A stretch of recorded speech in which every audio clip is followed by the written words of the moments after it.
Hello and welcome to Pop Culture Yearbook.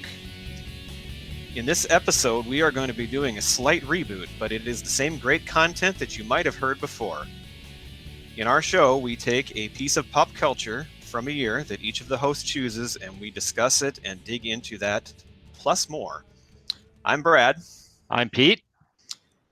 And since our first two episodes were released, we heard many kind comments and really appreciate that feedback. So we really want to encourage you, if you're listening, you're making our days when you do that. Please keep that coming if you are trying us out. We do have a Facebook and a Twitter page that are easy to find. And if you have memories of your own or comments that you want to make, we'd love to hear them. The Twitter page is at Pop Yearbook. So go in right now, follow us, like us, and be sure to comment and ask us any questions, and we'll try to get them on the air if we can. All right. Yeah, we'd love to do that. We'd love to interact with the audience. In this episode, Pete and I are going to be hopping into the DeLorean, and we're going back in time all the way to 1982. 1982 was a great year for music, so we're going to be starting there. But you're not going to want to miss the second half of this episode where we discuss Pete's choice. Pete, tell them what they're going to hear. We are going to be talking about game shows, which were a huge part of my life in 1982 when I was 6 years old. Thanks. All right. And by the way, Pete, just out of curiosity, do you know what today is? It's a big day in pop culture-wise for us. Today? What's the date? February 4th? Well, it's not a date. It has to do with what's happening tomorrow. What is happening tomorrow, Brad? The new Foo Fighters album is coming out. Oh, that's right. This is Foo Fighters Eve, so we are excited for Medicine at Midnight, and I'll be listening to that tomorrow. I can't wait for that. Have you heard the clips? I have not yet. Oh, that's so good. Have you heard any of the full songs besides Shame? No, I know that they've been released, but some have been released, but I have not had a chance to go in and check. I plan to this weekend, however. I am excited, and I think when we come back to 2021, we may be talking about that one again. We are going to try and get Dave Grohl on our show. But and if he doesn't work, we'll take Chris Shiflett. It might be Brian Gifford instead. Who knows? All right. So before we get to the music, we always want to start out with kind of what was happening in 1982, especially with where we were. So we were really young at that time. This is a really good place to start, actually, for me and Pete to be doing this because of that time period and because of where we were. So we're going to start out with how 1982 was for us. So Pete, how was 1982 for you? 1982, that's back when I was living on a farm. I, as you did, Brad, grew up on a farm just outside Tyler, Minnesota, southwest Minnesota. In fact, to give you guys a little background, if you haven't listened to the show before or know who we are, we actually grew up together in southwest Minnesota, went to the same high school. We separated for a little bit in college, and then we came back and lived together for 2 years outside of college. But we will talk about those parts of our lives in different episodes. But our parents were good friends, and so we became good friends. In fact, our grandmothers were actually good friends too. And so to back up then a little bit, in 1982 is when I was living on a farm. And then, by the way, when we were both around the same age, 11, 12 years old, we got to both move into the big city of Tyler, which was about 1,200 people. So very small rural upbringing that we both had. I was 14, but I think we both look back too and actually feel like even though that was great at the time and it was great, we do also miss the opportunity to have lived on the farm as a with a driver's license and then like high school, because there would have been more opportunities that we might have had than we didn't have when we were way young. Absolutely. That's what I keep thinking too, because when we before we had our driver's license and we moved into town, then it was good because then you could ride bike anywhere and see who you want to see until you had it. But then it definitely is something that I miss, and there's a part of me that I wish I could go back and live on the farm, but that's not really going to happen anytime soon. You'll never get my wife to live in Tyler. I don't think I want to live there anymore, but no, I don't. I would love to go back and visit my old homestead. That would be a dream of mine, to walk through my house again someday. Yeah, I actually have had the opportunity to do it a few times because we know the people very well that live on the farm. And in fact, my father passed away just about a year ago in April, and it's February now, so about 10 months ago, he passed away, and we actually spread his ashes at that farm. And so they're very good family friends of ours. So we got the opportunity to be out at the farm at that time. So very touching moment for sure that day. So going back to 1982, I do remember from a pop culture standpoint, I watched a ton of cartoons. Saturday morning was appointment television for me. I would get up at about 6 a.m. to make sure I watched all the cartoons until about noon. And game shows were also, during the week, game shows were a huge part of my life, which we're going to dive into later in the episode. And I also remember the Friday night TV lineup, especially. So that had the shows like Dukes of Hazzard and Dallas. I hated Falcon Crest, but I remember that was a part of it too. But I think that was actually on Thursday night. I think that it might have been on the maybe it switched around at some point. I don't. Well, Knots Landing maybe that was on. Is that what you? It seems you said to Falcon me. Crest. Sorry. I think I was getting confused with Knots Landing. I can't keep them all straight. So they're all the same. My parents were big watchers of Dallas too. So even as a young kid, I knew about Dallas and JR. Absolutely. And so I do other memories of the farm. I just remember we had like two huge backyards, or not backyards, I guess. One, they're like side yards, I guess, is a big kind of acreage. But I remember being able to go run around in the summer and in the winter and kind of play in the snow. And me and my dad playing catch with a frisbee, with a baseball, football, whatever.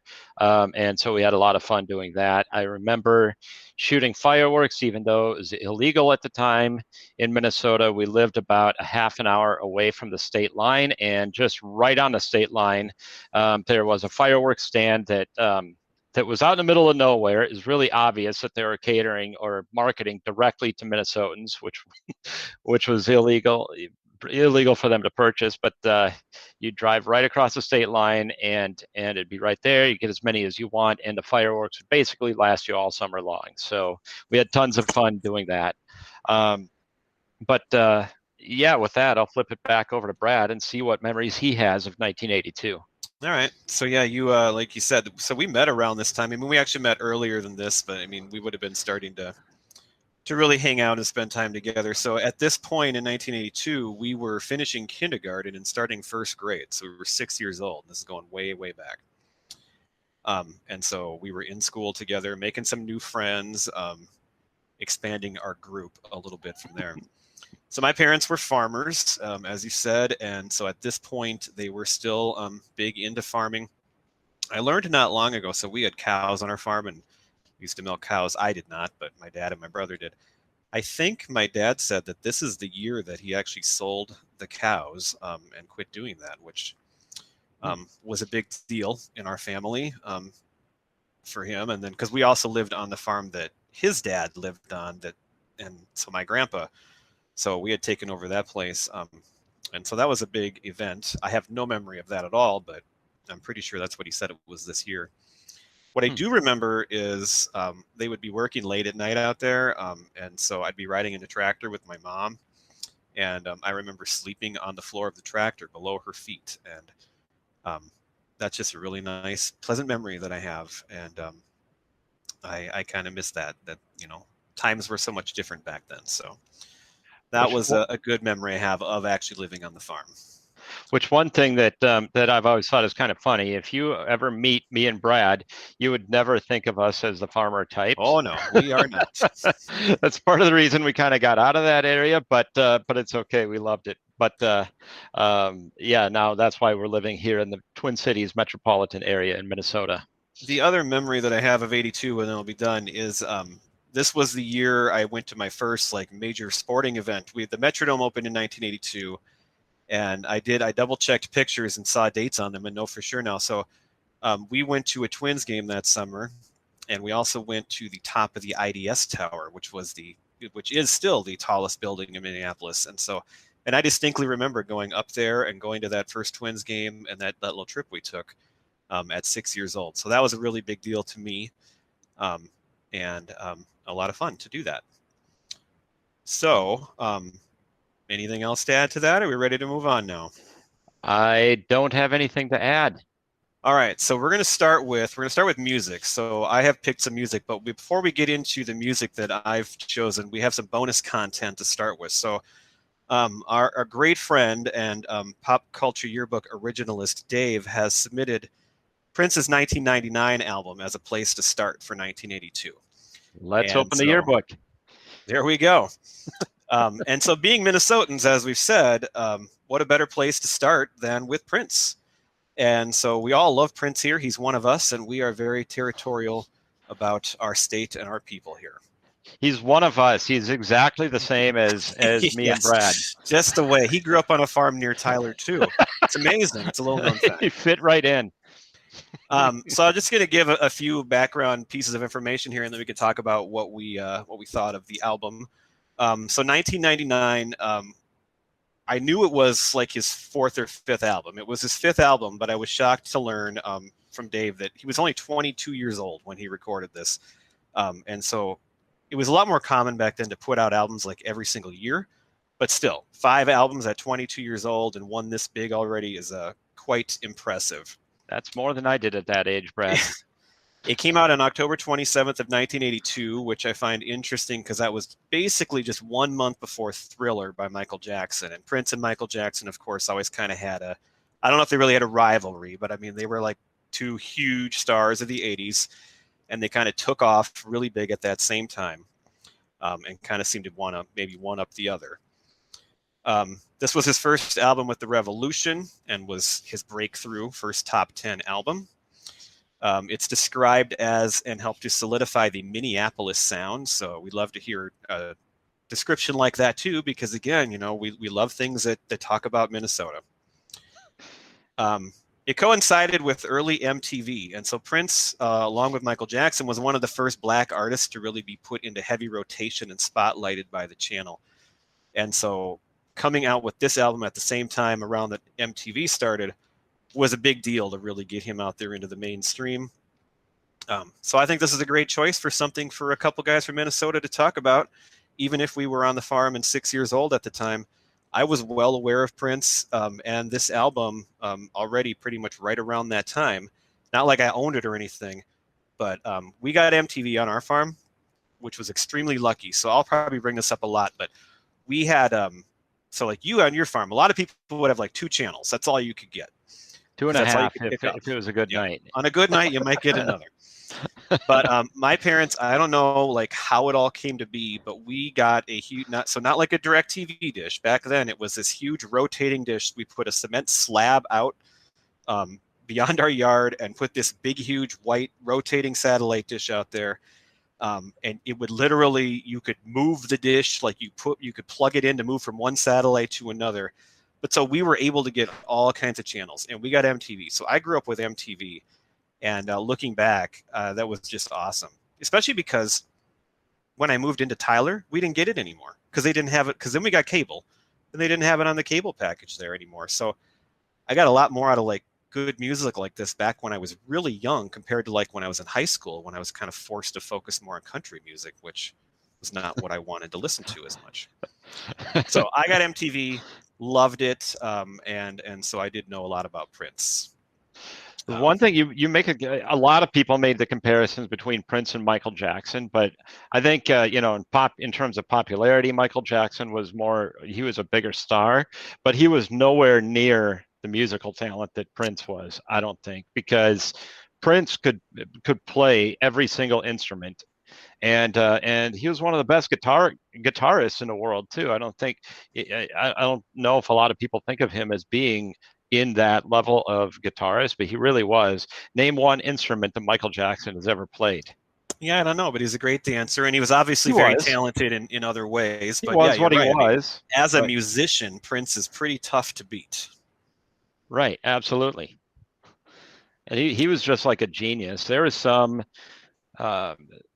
some people think that he may have had some degree of autism, which may have been able to allow him for some of that. I'm not sure if that's true though. I have not heard that before. But I've heard like those theories, and that's why he was like really quiet and reserved. But he was just so like such a phenomenon when it comes to any instrument that he picked up. That's right. And I mean, I don't know for sure, I guess, if he did on this album, but I know at least on some of his albums, like he recorded every single instrument on the album. I mean, I always knew that about Prince way back, even when I was a kid. I guess I'm not 100% sure if that's true for all of them or this album in particular, but I mean, he could do that. Much like Dave Grohl can do the same thing and did that for the first Foo Fighters CD. So, absolutely, there's a correlation there as well. We'll be making a lot of references to the Foo Fighters, by the way. So that's true. That's a good thing. All right. So if you want to get into this album, I'll just kick it off a little bit with. So it's a good album, and I do love Prince, and I love a lot of the songs. But what I had forgotten about listening to it again is just how long the songs are. Right. There's only 11 songs on here, but I do know it was a double album because the songs are so long. There's only like 3 songs on each side of each record, and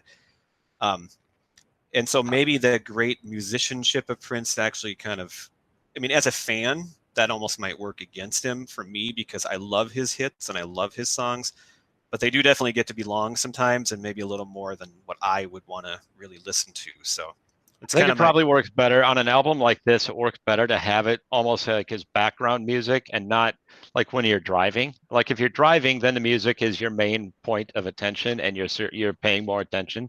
But to have it playing in the background, then those longer songs are okay. It just depends on what you're doing. Well, right, yeah. If you're not right, so like with this album, I love like the first 6 songs I really liked a lot, and that had the 3 big hits: Little Red Corvette, Delirious in 1999, plus right. Like Automatic, which I loved, and DMSR.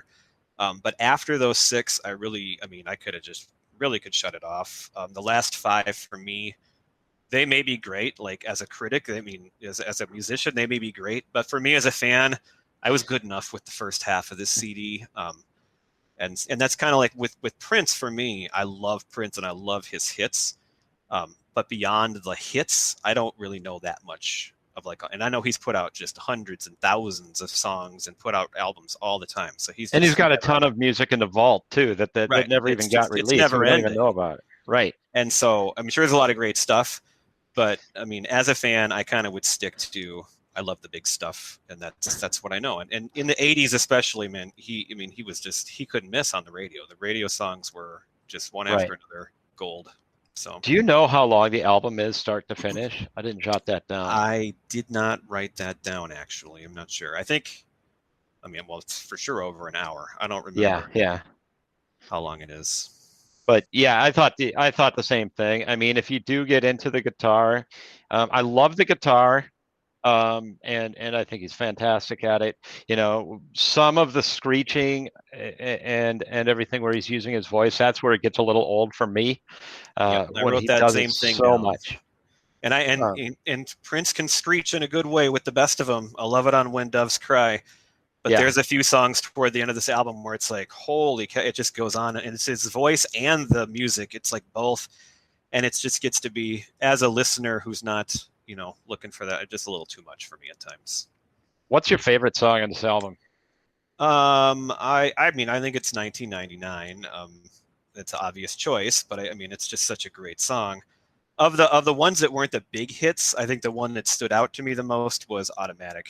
That's really exactly what I had too. Yeah. I do. The song I liked the least, I think, was Something in the Water. That was where I felt like it kind of really turned and became a little bit different sound of an album right there.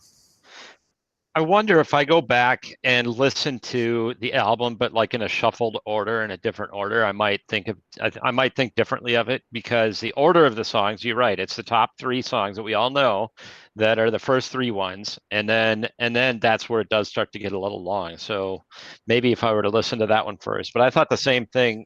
The longer the album goes, the more on and on and on it just kind of gets. But and I'm that same way with like all like CDs and things that I listen to too. Like, so like just to throw out, I'm a big Taylor Swift fan right now. I love her. My whole family loves her. But every CD she puts out lately has like 16 songs on it. And when I first see that, I'm like, holy crap, that's just too many. I like albums with 10 songs. Get in and get out. Keep it to the really good stuff. And then you're on to the put out another one right after that if you want, I guess. But that's just kind of what I look for, I guess. So Okay. that's kind of what stood out to me. As a kid, Prince always confused me too. Um, so I went back and rewatched the Little Red Corvette video because it is, and David mentioned to me, it is just basically a concert video. But when I was a kid and I watched that video, I felt like I was watching something I shouldn't be. And I guess it has to do more with the lyrics. Like I didn't understand the lyrics, but just there's this hazy fog going, and just the way he sings, it just gives you that feeling like not that I really knew what porn was at that time, but I felt like I was watching, or there was something being said that I didn't get that I shouldn't be paying attention to, which You obviously is did. good. A lot of Prince songs. I mean, Darling Nikki comes out just 2 years later. But You that's, did and know Prince what always porn confused was. me with that. And then also, and again, at that age, I wouldn't know a whole lot. I don't think about like sexuality, but I always, there were times where I always thought Prince was gay. And I just thought this little guy with this mustache and all this stuff going on, and he was just kind of different, and he's different to me.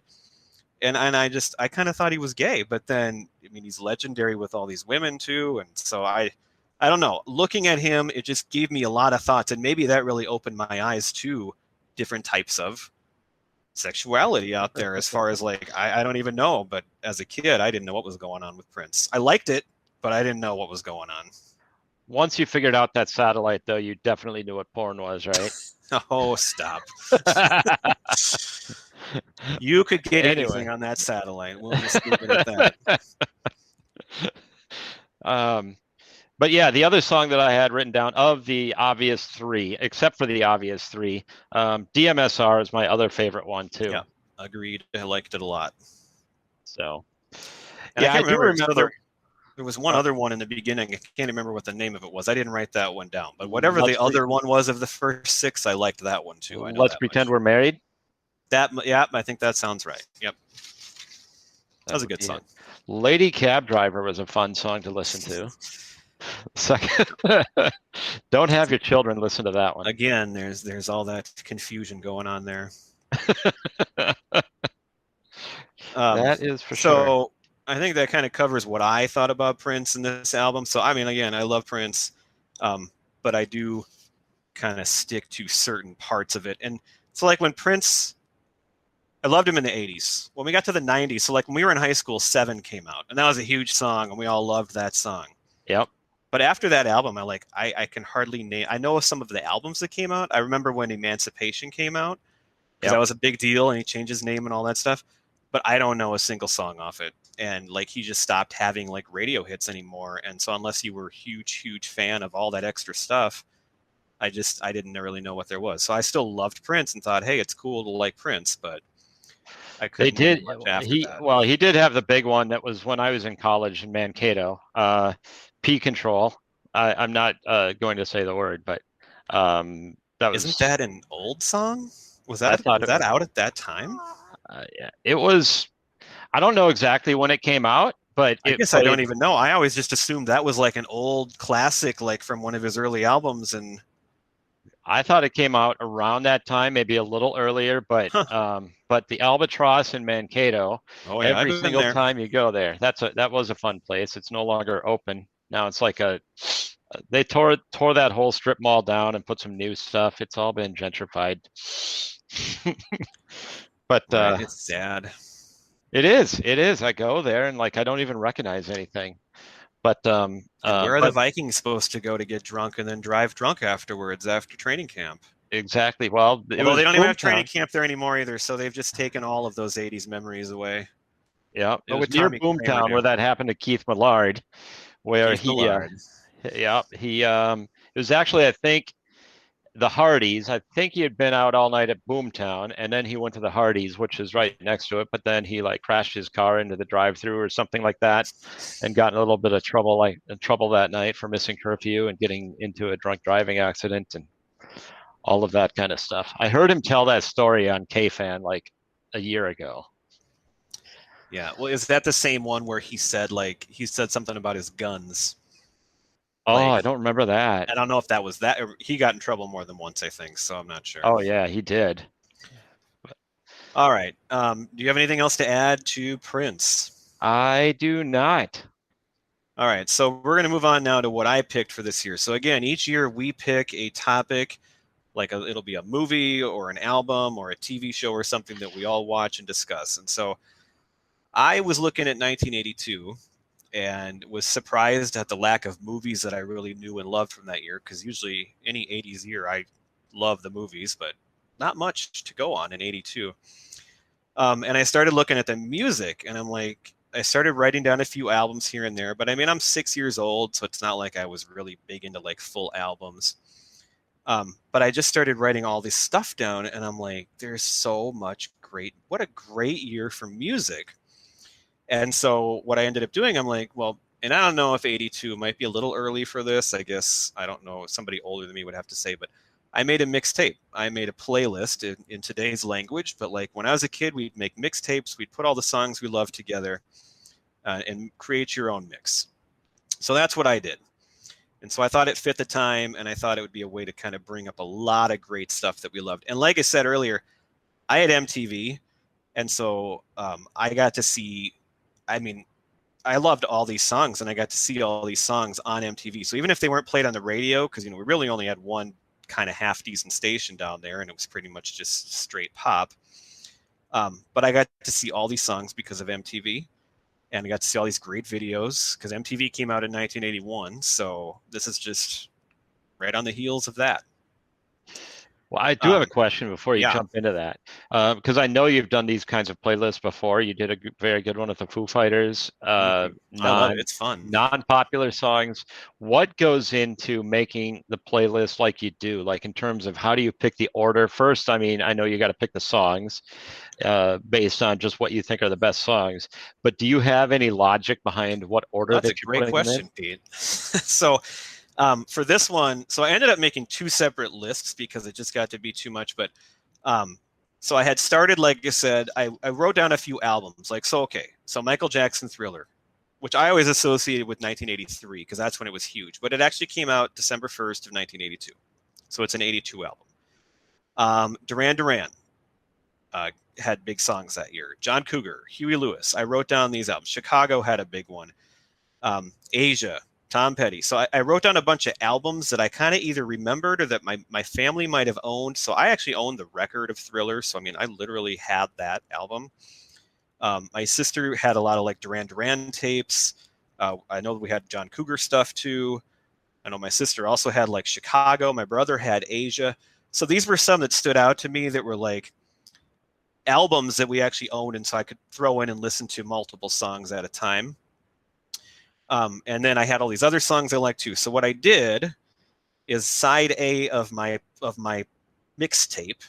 I have 8 songs that all came from like established artists or albums that either I owned or our family owned or that were kind of bigger beyond just one song, but bigger as far as the artist or the album.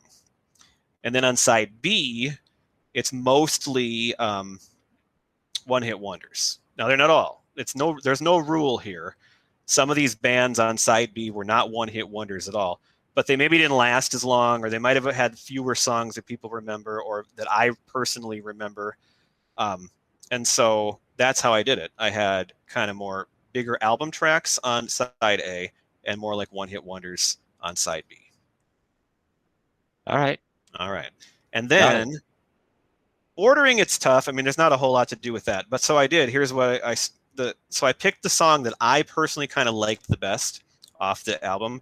And so with Michael Jackson, I mean, obviously the hits are big and everybody knows those. But my favorite song was Wanna Be Startin' Something. So I made that number 1 because it fits the start of a tape. Because right? It starts, so, yeah. There you go. So that was my first song.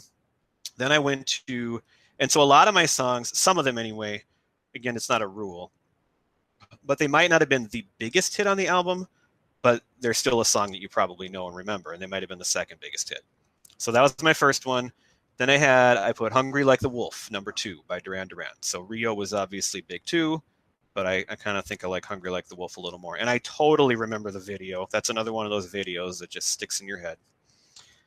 Number 3, I had Hurt So Good by John Cougar, which is one of my favorite John Cougar songs. Again, Jack and Diane was a bigger hit, I think, overall, but this is still a big hit. Number 4, I had Do You Believe in Love by Huey Lewis and the News, which, as far as I know, that's the only real hit on that album of theirs. But this is a band who, with their next album, Sports, became like, as a 7, 8-year-old, my favorite band in the world. That was like the greatest tape I ever owned and listened to it all the time. Love Huey Lewis. Then I had, so Chicago at this time is becoming more of like the ballad, sappy Chicago, which a lot of Chicago fans I'm sure hated. But for me, that's all I knew of Chicago. I mean, that was all they had was love songs. So I picked Love Me Tomorrow. Hard Habit to Break was also from this year. I picked Love Me Tomorrow, which I think is maybe a little underrated. Then I had Only Time Will Tell from Asia is my 6th song. The Heat of the Moment's the biggest hit there. But I think that's really well known, and I really like this one. You Got Lucky by Tom Petty is my 7th song. Love that one. And then my number 8, and this is the one that's a little different, I picked Bobby Sue by the Oak Ridge Boys. And that is because when I was 6 years old, I was kind of right in that transition phase. My parents listened to country, and that's all they listened to. And so in the car, that's all I heard. And so as a 5, 6-year-old, I listened to country music. And I loved the Oak Ridge Boys. I loved Elvira. That was my favorite song. And in fact, they took me to an Oak Ridge Boys concert, I think in this year, 1982. And I went to that thing. I'm gonna hear Elvira, and it's gonna be great. And according to my mom, I fell asleep on her lap before they ever played it, so I missed out. But my dad came out in '81. Bobby Sue came out in '82, and I do distinctly remember that song too. So I thought I could reference my country influences by including that as well. But this is a time where I'm starting to listen to more of the pop music, and my brother and sister are starting to bring more stuff home that I can listen to as well. My dad listened to WCCO radio constantly, so I could have tried to incorporate some of that by the same logic. Right. So those were all pretty big bands. The one band that, if you don't know them that well, that you might say, well, that's not a big band, was Asia. And I kind of knew this, and I looked it up to make sure. Asia was actually a supergroup. They had members from Yes and Emerson, Lake and Palmer and some other band that I forgot what it was. But so, I mean, these were like established musicians from other bands that came together, much like Damn Yankees in '91, another band I loved in high school. So they were a super group, so I thought they kind of fit on that side A. All right, that makes sense. All right. Do you have a favorite song from that list right there? I know you love Tom Petty, so I'll throw that. Tom Petty, that Greatest Hits album is what got me through college. Really, I listened to that like constantly. Hungry Like the Wolf is probably my favorite of all these other songs that are on this CD or on this playlist that you made. Did you know Do You Believe in Love was written by Mutt Lange, who was married to who? Shania Twain. But yes, that's correct. And I was actually talking to my wife about that. I said, are they still married? And she told me that what happened was that he had an affair with her best friend, and she had an affair, or, she got together with her husband. So basically they just swapped. They traded husbands and wives. These people? Yeah, as far as I know. I did not know that, but I do. Mutt Lange, I mean, I know him, and he was also huge in like Def Leppard. Oh, is that right? Yeah, he was involved in lots of stuff, but I did not know that he wrote Do You Believe in Love? Yep. Only Time Will Tell is actually it's a storytelling song, and it's actually in the same dialogue of the song Heat of the Moment. It's like a sequel song. The storyline is the same, and it's about cool thing that I did not know either. Heat of the Moment is where he like cheats on his girlfriend, and then Only Time Will Tell is the sequel to it. And so basically it's about asking for forgiveness and stuff like that. So I thought that was an interesting little fact. You got any facts on Bobby Sue? I do not. No. Okay. All right. Now I'm going to go to side B. So those were all big bands, big songs by them.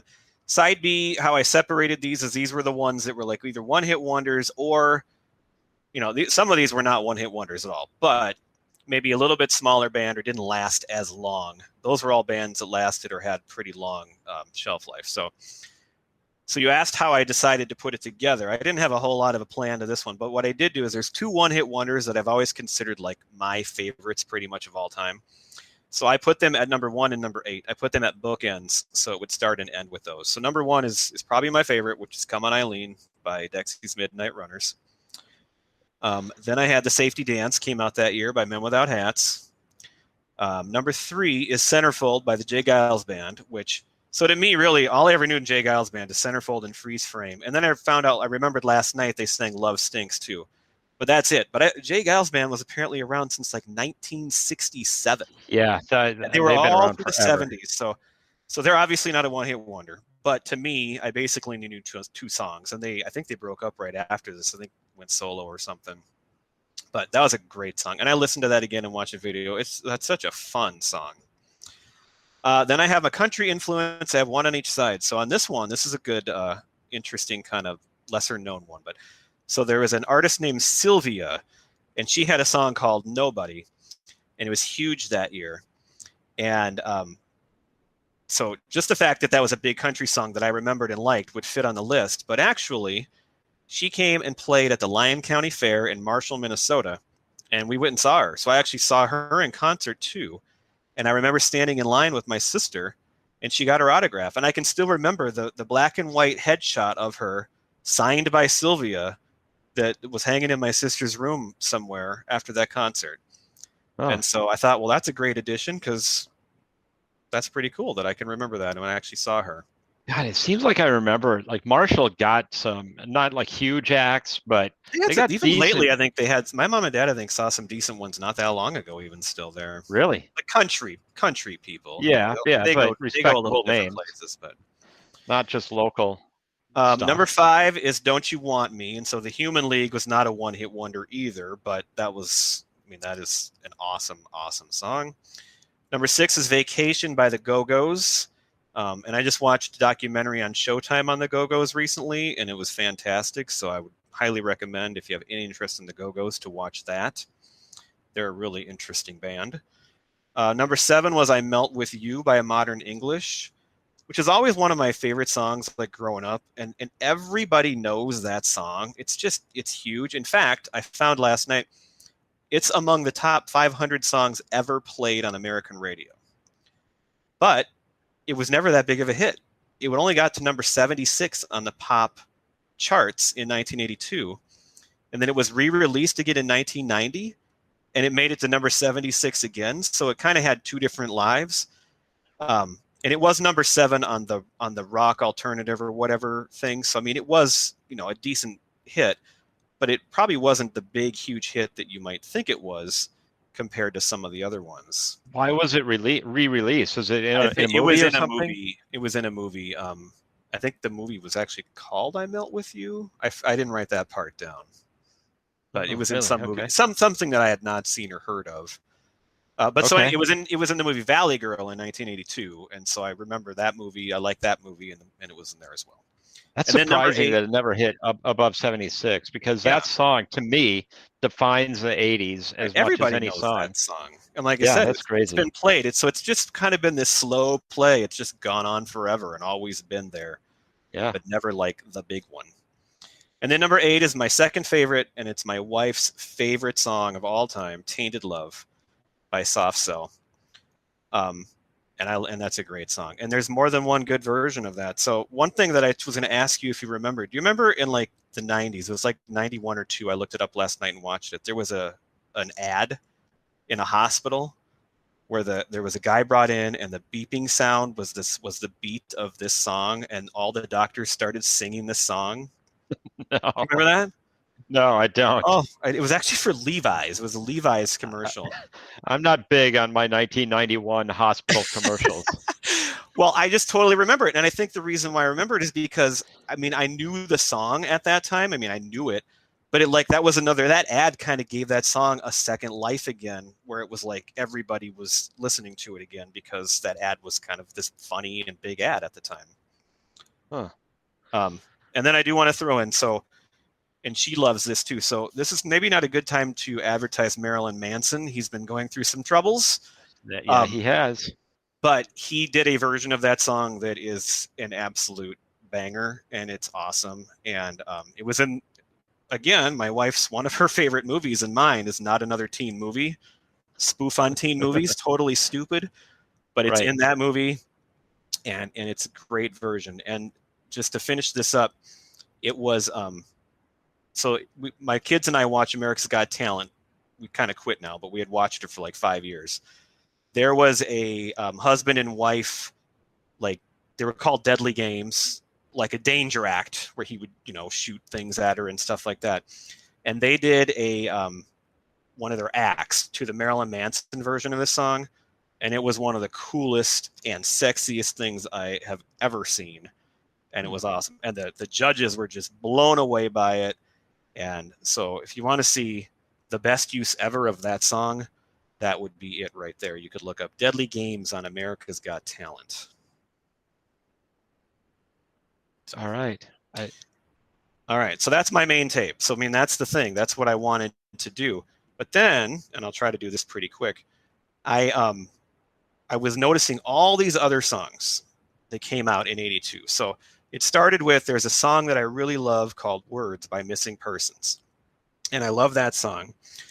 And it was from 82. And I found this list of like just new wave songs that came out in 1982. By the way, that's the song that stood out to me as I was listening to all of these songs that you put together. Words was the one that stood out of a song that I didn't really know all that well, but I loved when I heard it. Right, like all these other songs that you just named on the previous ones are all ones that I already knew pretty well, but this one I was like, wow, that's a good one. Mm-hmm. So I found this list of like new wave songs that were big and released in 1982. And I just started writing them down. And there were so many that I'm like, okay, I'm going to make a list. I'll just call it B-sides because these weren't maybe quite as big a hits as the other ones. But these were huge songs that I still love and listen to this day.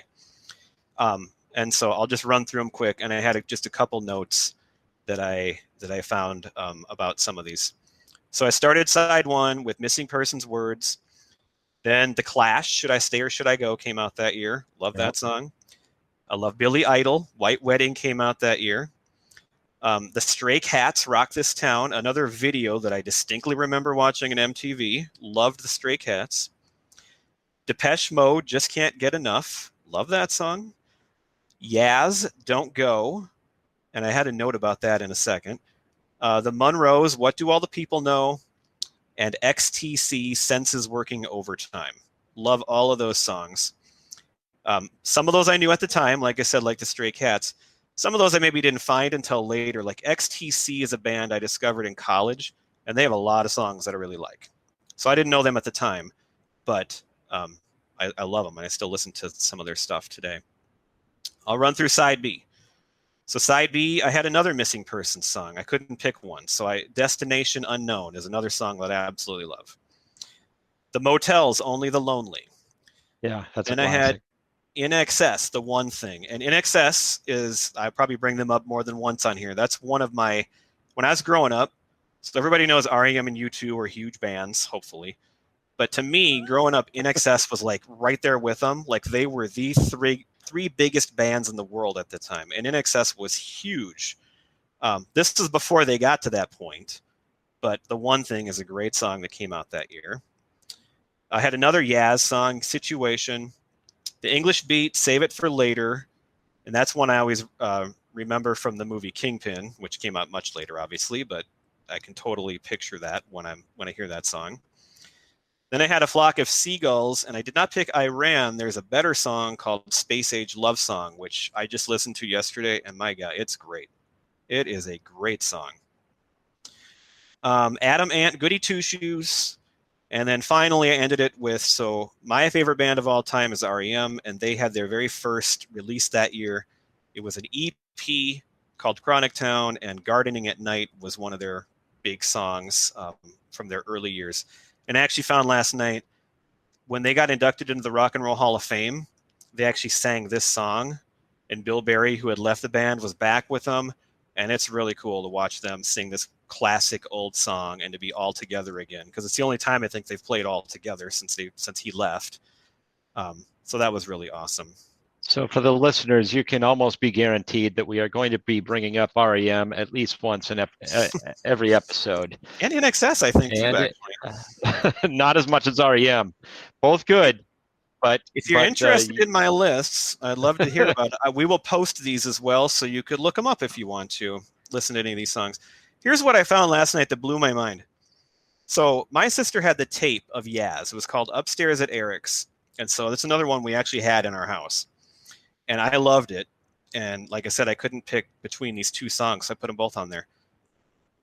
I was watching it last night, and I'm noticing all these videos. Like, there's so much androgyny in the 80s. Like, everybody's wearing makeup, and it's just like with Prince, it's just all crazy.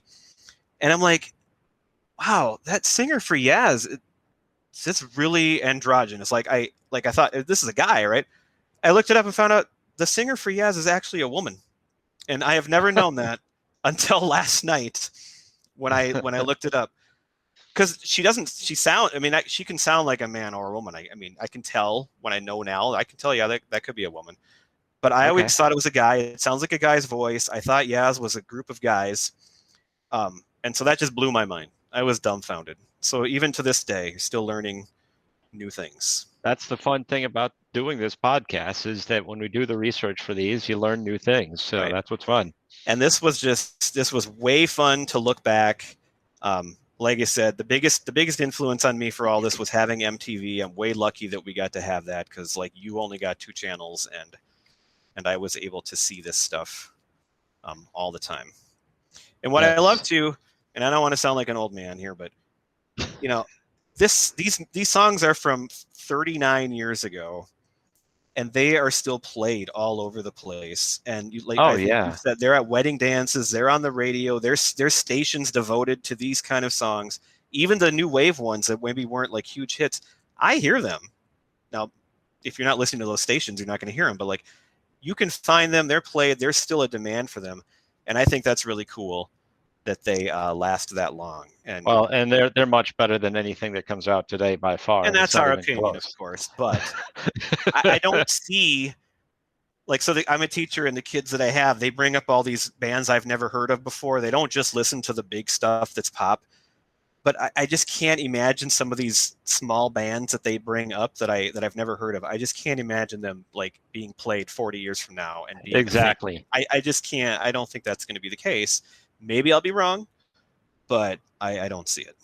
Well, I think it's too diluted now, because you can get music from so many different sources. Back in those days, you only got, everybody heard all the same songs, more so than they do now. So it was like more, the songs that came out then were more well known by everybody than they are today. So I think that's a big reason why too. Right. But I think that'll probably turn the page on the music stuff, unless you have something else to add to that, and we can move on. I do not. We can move on. All on. I'll just say is I had a lot of fun making that list. I listened to it multiple times. Going back and watching the videos was also a highlight. And I didn't watch like every video beginning to end, but just clicking through them was great. Definitely will be more to come in future episodes for sure. All right. Take it away, Pete. So, as stated earlier, one of my favorite things to do when I was a kid, especially at age 6, when it was not like I had a job to worry about or anything other than just have fun during the day, especially during the summer, every single day I would get out of bed and start watching the game shows that were on constantly, especially every morning. Constantly. Well, maybe constantly is on the wrong word, because it was in the morning, it was game shows, and then afternoon, it was soap operas.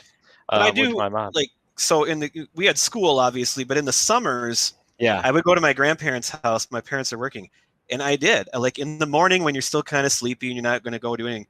I did the same thing. I watched. That's how I know so many of these shows. That's what I did. I sat on their floor and I watched the game shows, because that's what's on. There wasn't much other stuff on anyway, but that was what I watched. So again, when you only have a couple of channels like we did, that was what you did, and not just during the summer, but of course, if it was a snow day or you were sick, for sure, Price is Right was your highlight of the day. Mm-hmm. And so what I did was I went to 1982. I didn't actually go to 1982. I searched 1982 on Google. And I found some episodes, and it doesn't matter for game shows. It doesn't matter. It's like, oh, I got to find the best episode of a certain show, right?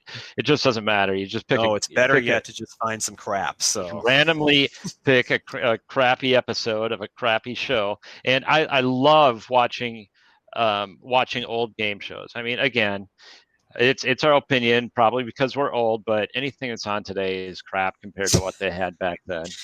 And there have been a lot of game shows in the last like 20 years that I have watched and liked, I found by doing this. But yeah, you're right there. It's different now. It is. And there's nothing more fun than going back and like watching the people and watching the styles and everything. People are the best. The people are fantastic. So what I picked 4 episodes, and we'll post these on our Twitter page and our Facebook page, the exact episodes, so that after this you can go click on the link and watch them and have all kinds of fun. But I picked an episode of Wheel of Fortune. I picked Wheel of Fortune, Match Game, Tic-Tac-Toe, and Family Feud. So what we're going to do is Brad and I both watch the episodes. These all aired in 1982, right? They did. Yeah. That's correct. These was episodes. My requirement. Of course, these shows lasted longer than that. Wheel of Fortune is still on today. And I think we said Wheel of Fortune started actually in 1975. Yep. But this episode, I just remember turning it on, and this is the way it was every Wheel of Fortune episode, like it was yesterday. It always started with the theme of "Look at this studio filled with glamorous prizes," and then they would show you about half the episode of just crap that they would be running through. Oh yeah. And and we'll definitely get to that. But the old gold curtain, I remember the gold curtain, and now they don't even have a curtain today, but that was a constantly changing thing. The highlight of this episode was that this was pre-Vanna White, and they had a woman named Susan who had absolutely no clue what she was doing up there in what I have always argued was what had to have been the easiest job in the world, was to be Vanna White, where all you do is stand up there and turn letters. She did not make it look easy at all. Nope. We found out that Vanna has a very specific talent. Right. Yeah, she has poise. This lady, Susan, I don't know how she got the job. She, Vanna White, I always thought back in those days, she was like the creme de la creme in terms of attractive women, and for everybody. And she was like before Cindy Crawford probably, and it was Vanna White. Mm-hmm. But this woman, Susan, just did not have it. And it's not that she was ugly or anything, but she was constantly moving. She was antsy. It's like she had ants in her dress. She could not stand still. She kept making her hand motions. You think of a spokesmodel, they're very refined. They have very good movements, and they're very calm. This woman was just like, it was like she was almost on speed. It was just weird. So there's it was one fun point to watch, though, because you didn't expect to see that. There's one point that I had written down. It looked like she actually got lost up there. All you have to do is walk to the letter, turn it, and go back. And then she was like looking both ways, trying to figure out where to go. That would sum it up. And it was hilarious. And there was a couple of times where somebody would say like the letter M, and she couldn't hear if it was an M or an N. And she'd be like leaning forward, right? Like, what did you say? And it's like, why do you even need to hear the letter? It will just light up for you. That's all you need to know. It could not be any easier. The other thing that I loved about, or I actually hated originally about this show, was after you solve the puzzle, you go and pick the prizes, and then you'd have your floating head showing as we all had to watch for like 20 minutes, just sitting. You had a certain amount of money that you won, and then you had to go and pick out all the crappy little prizes that they had on this display table thing. I guess it's rotating. I totally remember that from my early days of watching, and I hadn't seen it for so long. So I was so excited to watch an episode where they go shopping, thinking, great, I get to see what it was like. And I couldn't believe it. I was just blown away by how much of a waste of time it was, and that a show would spend that much time doing that, because you have to spend down to every last dollar. If you got $20 left and there's something up there for $10, you got to buy it. You don't get a choice. Yeah. And it's just so much crap. And what are you going to do with it? And if you got any money left, you don't even get $10 cash. You get to take it like Gift a gift card certificates or are on something. account. Yeah. And they never really explained what it meant. I get what a gift certificate is, but what do you mean by on account? It's My like, guess is, I was thinking about this, that on account must have to be like if you win another prize or another puzzle, maybe that round. money goes into that pool to buy more stuff. But I don't know.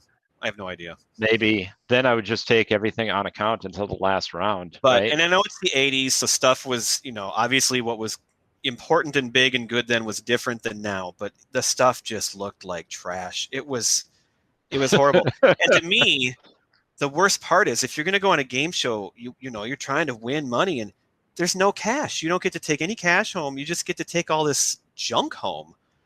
And then after they buy it all, not that that wasn't a waste of time already, then the guy has to come on and tell you about every single piece they bought. I don't know how they got through more than 2 puzzles every episode, considering how much time they spent on those prizes.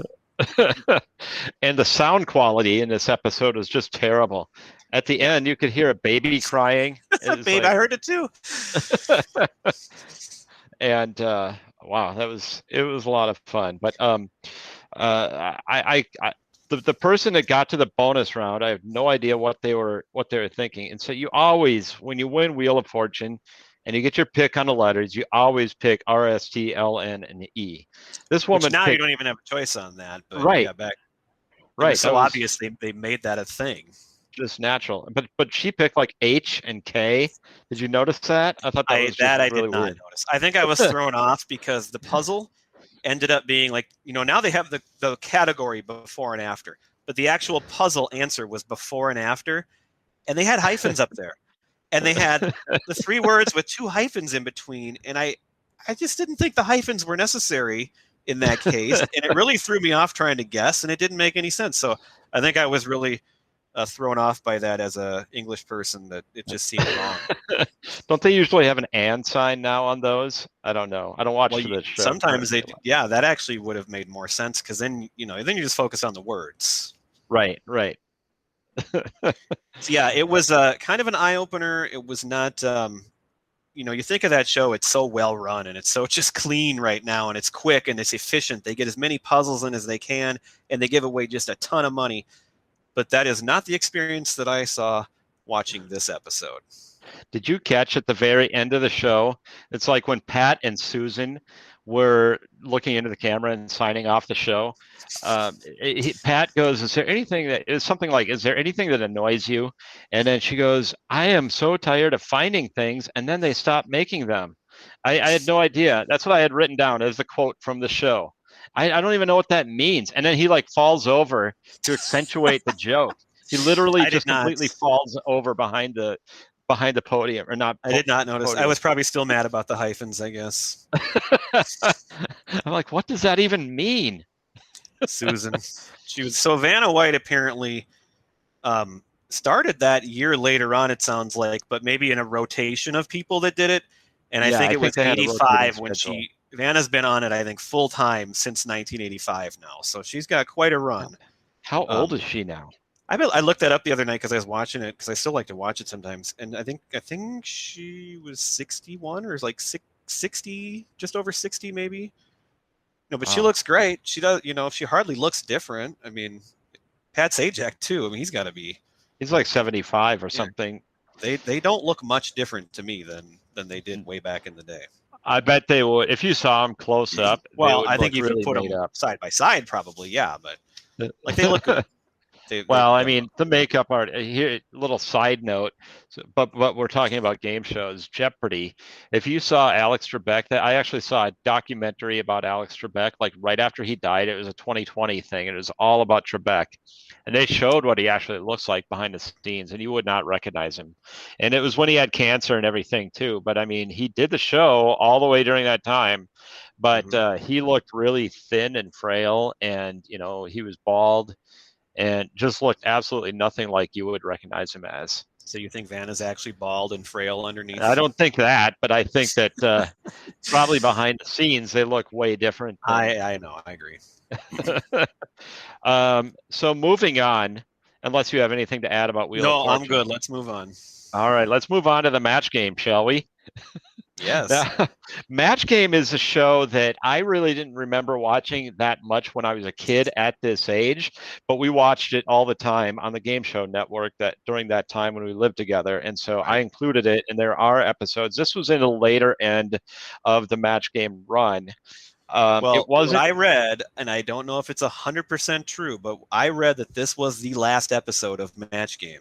Was it really? Until like maybe some reboots or something. You know, they have the new ones now, sometimes with celebrities, but and so, but then that ties in though, just, and you go back, but I didn't know this show either until we got Game Show Network. Until like 98, 99, we watched this show a ton because it was on all the time. It was like the number one show on Game Show Network that people wanted to watch.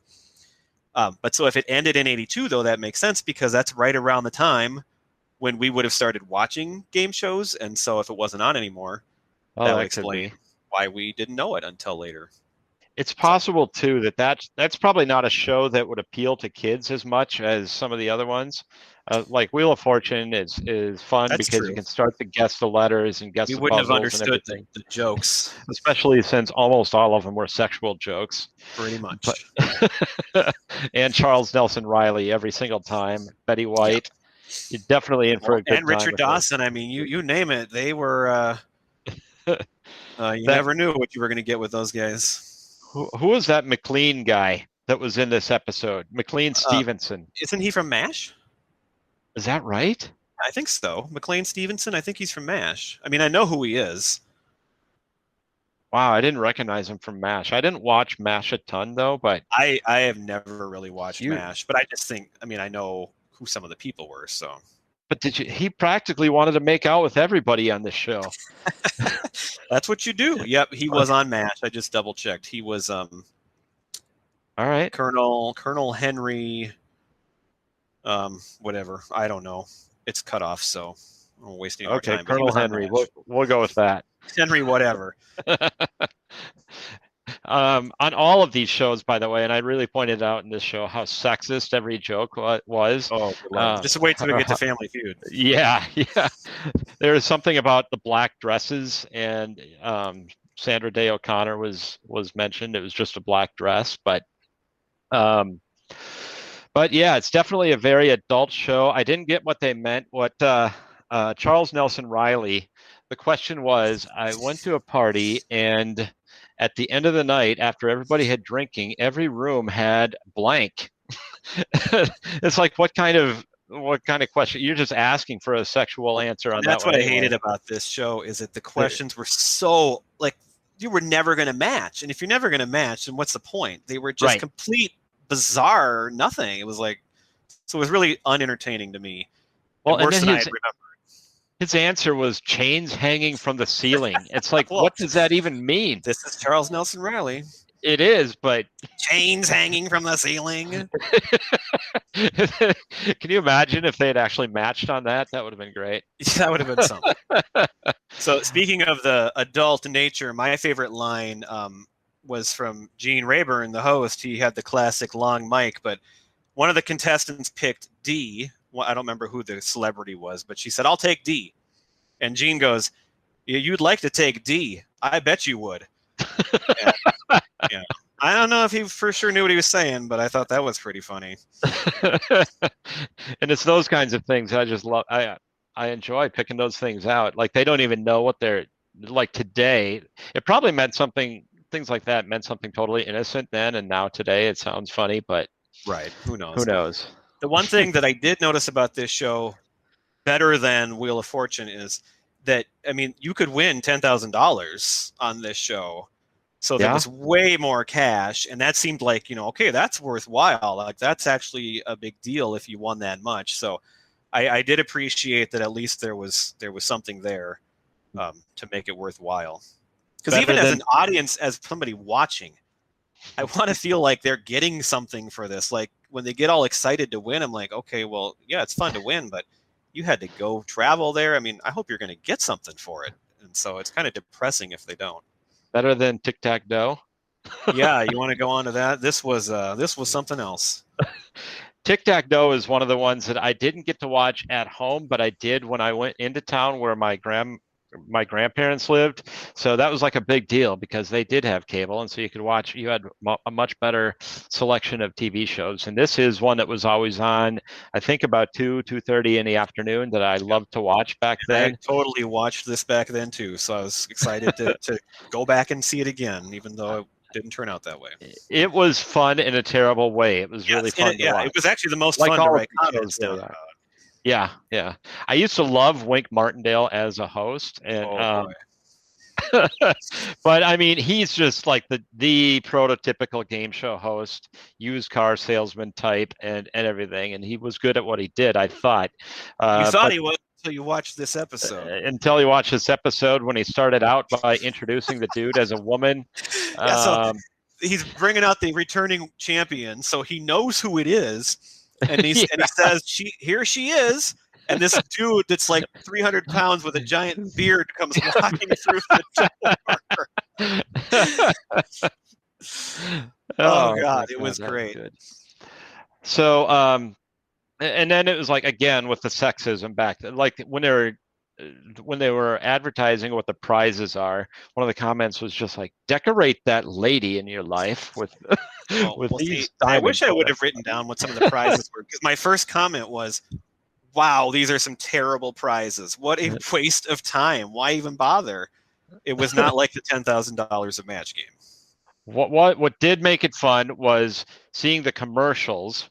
That there was they kept repeating commercials to Alaska. That really kind of makes me want to go. You were going to go this year, weren't you? Going to go last year, and the pandemic hit. Yeah, well, now you're going to want to go. Now after watching these commercials, man, that stinks. Well, they really played to the tic-tac-toe demographic, Alaska. They were hardcore on that's who's going to Alaska, apparently. Some of the commercials, though, I had to actually look it up because it didn't make sense. The episode was from 1982, but the YouTube video was from a 1990 airing of that 82 episode. So that's where, like, there was some commercials that involved, like, phone in like a 1-900 number to Freddy Krueger or whatever. Yeah, which was obviously too. after 1982. So I did look that up, but the commercials were still fantastic. That's actually one of my favorite parts of watching these the Alaska one. The very first part of it really threw me off because it was like, what are they actually advertising here? Because it's like a guy talking about Alaska, but he's like, bring your camera and you're going to need an extra battery and you might as well go get a new lens. It's like, is this a camera commercial? They're talking about all these things you need before they even got to like the actual Alaska part. So it was just a little weird. What the one that actually jumped out at me was there was a salmon commercial where you could buy salmon, and then it said right in the commercial, throw it in the microwave. It'll be ready in 15 to 19 minutes. Have you ever put anything in a microwave for 15 minutes? No. And salmon, that seems a little odd. So yeah, that would be absolutely. But again, disgusting. There was another Alaska tie in there because that was actually part of the Alaska commercial. They were all connected throughout the episode. You could throw it on a grill or in the oven, and it would be done in less time than 15 to 19 minutes. Another place where Wink really lost me. There was a question early on, and he started reading it, and he like stopped like for like 3 seconds, and the word was pterodactyl, and he couldn't say it. And it's like you think of Alex Trebek, like he knows the answers, and he's on. It was like Wink had never even looked at the questions he was going to be asking, and luckily pronounced it pretty much correctly, but he sat there and like couldn't say it and didn't know what the word was. And like, oh my God, nice host. I like the categories they had. One of the categories was U.S. states, and all they did was show you a map, and then you had to guess the state that they were highlighting. Some of the questions were really easy, and that's why I think maybe as a kid I liked the show a lot, because maybe I could play along because you didn't have to be a genius to be on Tic-Tac-Toe. Right. I also like they tried to make some of them like more interesting or harder, like the category to be like, who am I? And it'd be like something stupid like, I am a U.S. state. I sit in the upper northeast corner of the country, and it's like the state's talking to you. It's like, just give us the clues and move on. And it was so stupid. So it's like if you're guessing the category, it's not even anything to do with a who am I. You don't even know what the category is. So, Oh, there was one other ad. I don't want to get on the ads, but did you see the ad for the movie Dangerous Pursuit? no, I'm sure I Holy saw it, crap. but I didn't That was write the it worst down. I don't ad of remember all. it. Like, it was a USA, so this was on USA. It was a USA movie, and that ad was so bad that halfway through, I wasn't sure if it was really a movie. It looked like it was like, a fake movie that they were using in an ad for something else, and it was actually a USA movie. And I would recommend you go back and rewatch it because it was astounding. How We bad got it to was. find that movie, and then we'll do it for a future episode. Yeah. And I know you've brought up before too, when you get to the final tic-tac-toe, you don't need to get 3. All you got to do is get the tick and the tack, and you get 2 boxes and you win. I mean, you're playing tic-tac-toe, for God's sake. You can't even have the rules be 3 out of 9 boxes. Yeah, I remember thinking that as a kid. I was always confused by that. It's like, well, I guess if you get the tick and the tack, you get the dough. Well, that's a thinker right there. Without the dragon. And then speaking of, and this is my last comment on it, but speaking of the contestants not always being the brightest, so Suzanne was on, and she was a little bit of a looker, but she was playing against this other guy. So they kind of went back and forth, but he had gotten 2 X's, top and bottom, and she had gotten an O somewhere else, and it was her turn again. And instead of picking for the block between his X's, she picked a different box for some reason, and she got it right. Okay, so then he picked the one that was there, and he got it and won the game. I'm like, good move, Suzanne. Way to go. Well, maybe she thought it was a hard category for her. Oh, but then what did Wink say about her at the end? Yeah, after she lost, he said, I heard it "You didn't win, but you made a charming lady." That was a good line too. All right, so yeah, that one was probably the most entertaining in all the wrong ways to watch. But, that's all I got for Tic-Tac-Toe. But yeah, I totally remember watching that show as a kid, so it's fun to go back and relive the strategy. So moving on to what I actually think, and I still think, is the best version of any game show. Like if I could have any show back that's not currently on that I could watch, it would be the Richard Dawson Family Feud, which is my favorite game show of all time. Now, if you watch Family Feud, I mean, they've moved on and it's still on, and they've had like every host since then has been pretty terrible. I don't think it's been nearly as good as it was when Richard Dawson hosted it. I thought Ray Combs was good. That was the one right and I after. did too, but I think that's just because it was the next one, and so you liked the show and you were just willing to move on. The newer host, it's kind of like the show was gone for a while. Maybe it never was. Yeah. But like there's that space there. So now you go back and you're like, well, this is not what I remember. So you think it sucks. Ray Combs actually died by suicide. I remember that. Yeah, that was a big deal when that happened. I remember that too. Sad. It was sad, but we won't dwell on that one. This one really hit me. I wrote a lot of things down in all caps because I couldn't believe some of the things from this episode here. So. Well, the first thing that catches you is that I love the old poses that made the families look like they were in a portrait or like a family photo. That's what they always did, and I remember that. Richard Dawson, best game show host of all time, in my opinion. So, yeah, there's on the buzzer. I can never understand any contestant that has any hesitation whatsoever. When you're on the buzzer, the questions are always going to be at least something that you can answer. So there's no harm. Just hit the buzzer. There was one of them that they couldn't, and that was funny because they sat there for 10 seconds and nobody would buzz in. And then how many did it go? Like 8 people before anybody got a correct answer, back and forth. Yeah, but there's no harm. I mean, even if you don't know the answer, it's a no-lose go situation. for it. Yeah, that's what I'm saying. Strategy, get it right. I liked how the hardest question of the entire show, probably of all the game shows that we watched, was name any great woman. Well, I watched it again, and it was name a woman who was liberated before women's lib. Oh, so okay. In a little bit, I mean, I think the way they worded it really threw off some of these simpletons that were on there. So Okay, but that's so the one maybe where they could not guess, and it went like 8 people before anybody finally even got one on the board. So well, it's my pretty good. 8-year-old was screaming when she watched it with me. She's screaming at the TV, going Rosa Parks. I'm like, that's the perfect answer for that question. She was not on the list though, but yeah, that at least would make sense to say that. It would be something you think you could say. Yeah, yeah. And by the Definitely. way, that was only about 20 years after Rosa Parks, not 60 like now. That's true. So it Yeah, wasn't even I that guess I far didn't away think from about that. that. I love how Alex in one of the families split his pants, and they had to, did you catch that? No, Like I keep forgetting that because I watched it twice just to see what something that I missed, and I did not see that. I forgot about it. they had to like cover him up in that area. They had like a tag board or something. They were covering up his crotch. Oh my god! It's the most embarrassing thing ever. And then it's like, couldn't they have cut that out or reshot it or something? I don't know, but they didn't. They just went with it. And then of course, at the very end of the episode, he Dawson makes the most baller move of all time.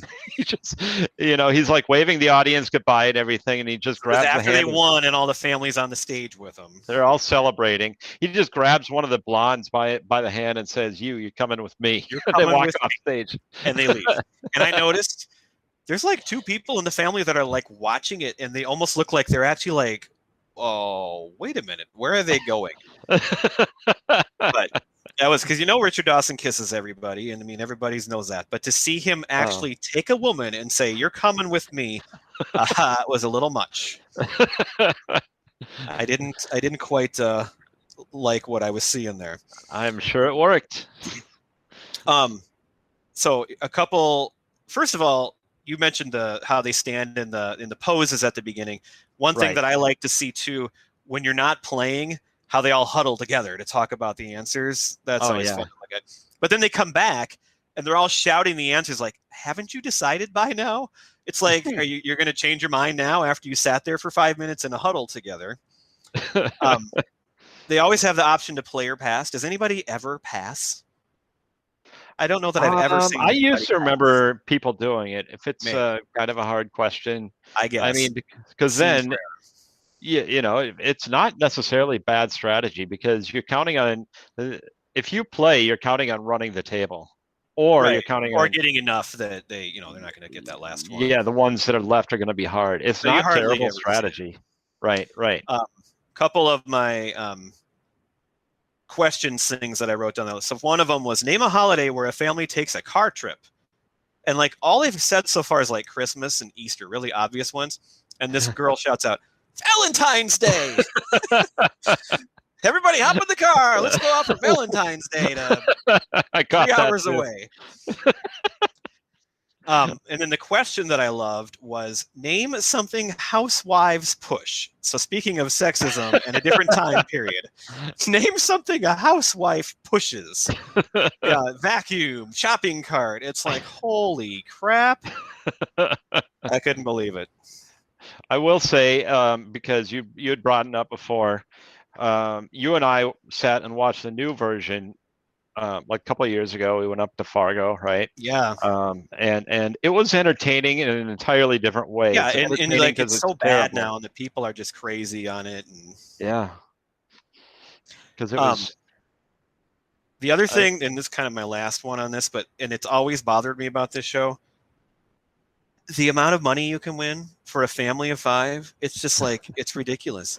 So like one of the families, they didn't win. You're not going to win a ton if you don't win the puzzle. But like they won $278, $57.80 a piece. That's what it comes down to. Before taxes. Like that's enough just to get your gas to get there, even if you live close by. And then even if you win $5,000, even back then, is that really that much for an entire family? How much do you spend again to get 5 people there?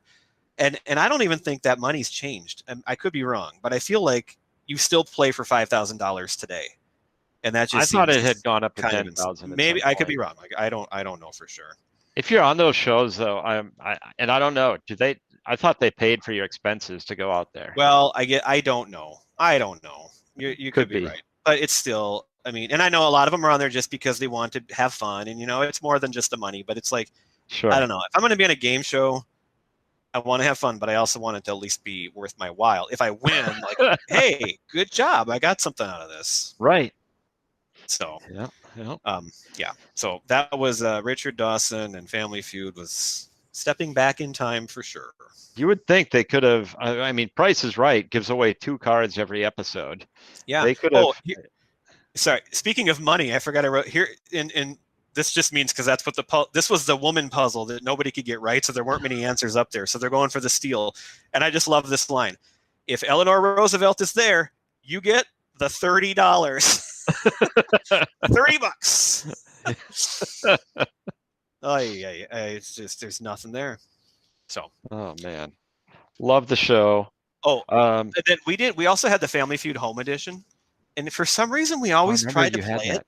Like we wanted to play it, but all I remember of that game is like it was such a hassle. Like you had to set up all this board, and you had to always put in because it had a board, and so you actually had to like open the things up and everything, and you had to have one person who would be the host who wasn't actually playing. And I just remember we played it quite a bit, and it could be fun if you could get it going. But it's like by the time you got started, it was like, oh, well, let's just forget it. We're not even going to play. We had the Wheel of Fortune home game, and it was the same kind of thing. It's like you had to figure out one person had to be the host, and then you had to sit and figure out which one is the right letters and everything. But we also did computer game versions, which was much better. But the downside on that was for Family Feud, you had to type it in exactly right in order for it to recognize your answer. That's good. So, you got to know how to spell. Well, no, but I mean, it's like for Family Feud, it's like insects versus bugs or something like that. They would give it to you on the show, but you had to have it spelled. Oh, right. Exactly. Yeah, on the show, yeah, they would be lenient with you. Said something was in the category. You get it. I get it. You're right. Right. So that's what I mean. So moving on, unless you have anything more to add on Family Feud. No, I think so. We got a bunch of top 5s now, right? And we'll close it up with all our top 5s. Yeah, let's start with our top 5 favorite game shows of all time. Yeah. I'll let you go first.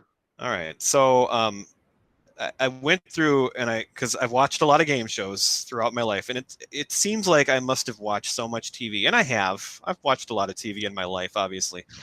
But like, I don't know how I've seen all these shows like so many times, and it's like crazy to think that how I fit all that in. But here's just a list of shows that I watched: Card Sharks, Bumper Stumpers, Press Your Luck, Scrabble, Classic Concentration, Family Feud, Pyramid, Double Dare, Carmen Sandiego, Lingo, Win Ben Stein's Money, Blind Date, Newlywed Games, Singled Out, Love Connection.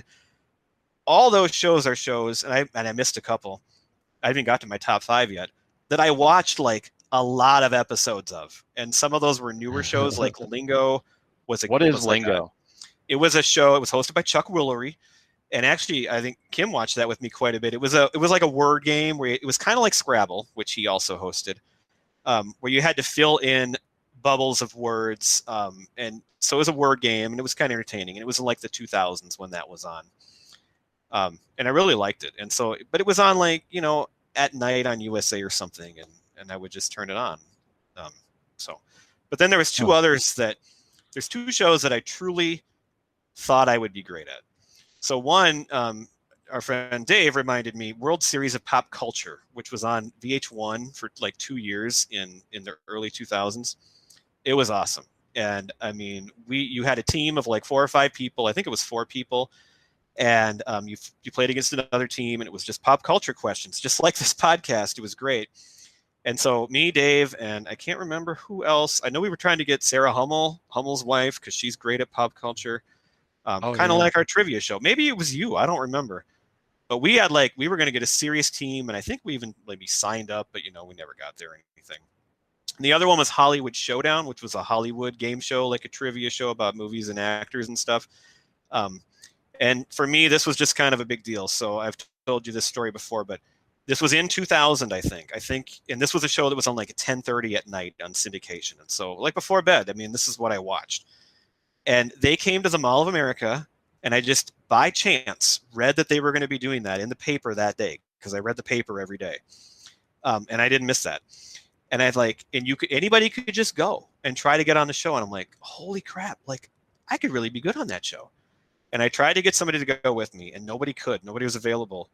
And for me, I remember who does when you not went. go to public events or do things with social anxiety where I'm on my own, I can't do it. I went to the Mall of America on my own. I stood in this giant crowd. I signed up, and even eventually you could get called up. I got on stage, and I played around with like a buzzer against another guy, and I did that in front of everybody. And I did not win, and I did not make it, but like it was so much fun, and I was very proud of myself that I like took a chance and tried. I was proud of you too, Brad. I remember that day. So, all right, I'll quickly move on. I got my top 5 shows here. So, before you move into those, because you mentioned VH1, do you remember you and I used to watch Music Jeopardy with Jeff Probst as the host all the time? And that was great. I don't remember that at all, actually. That's weird. I can't believe you don't. We watched it in like 98 when we lived together, and it was Jeff Probst was the host, and that was where I'd heard of Jeff Probst before everybody else did, because he, of course he does Survivor, but it was just before Survivor, and it was great. It was just like regular Jeopardy. They used the same set. Yeah, I'm sure, but it was all music. It was all music categories, and it was fun. Wow, that sounds like fun. I wonder if I bet that's on YouTube. I should try to find an episode and watch one.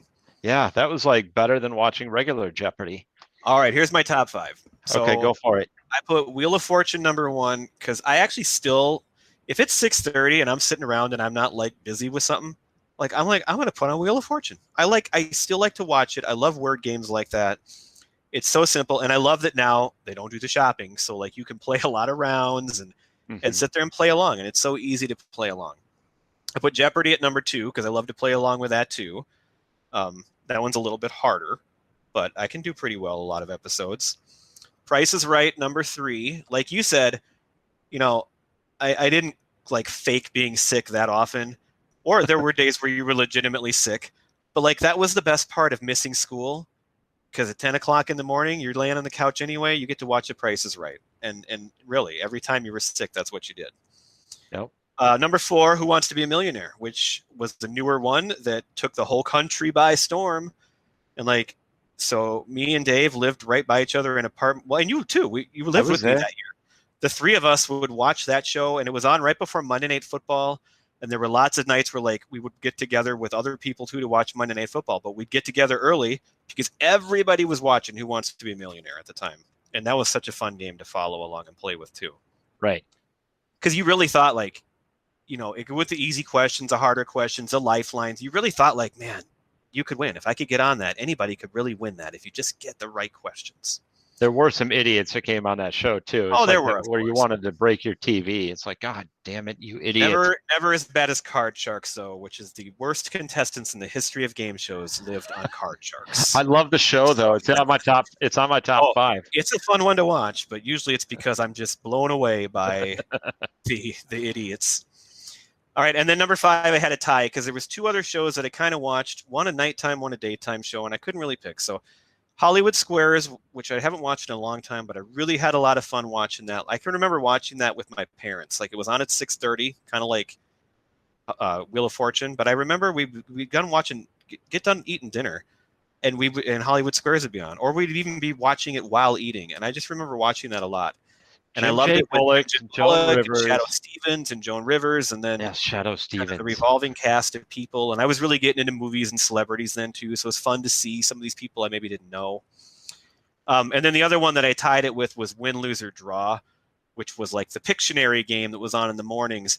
But that was a great show because Pictionary was huge at that time, and our family we played at a lot of gatherings. But it was celebrities that were on it, and Burt Reynolds and Lonnie Anderson, and they were on it all the time. And it was just this fun game to watch with these cool celebrities.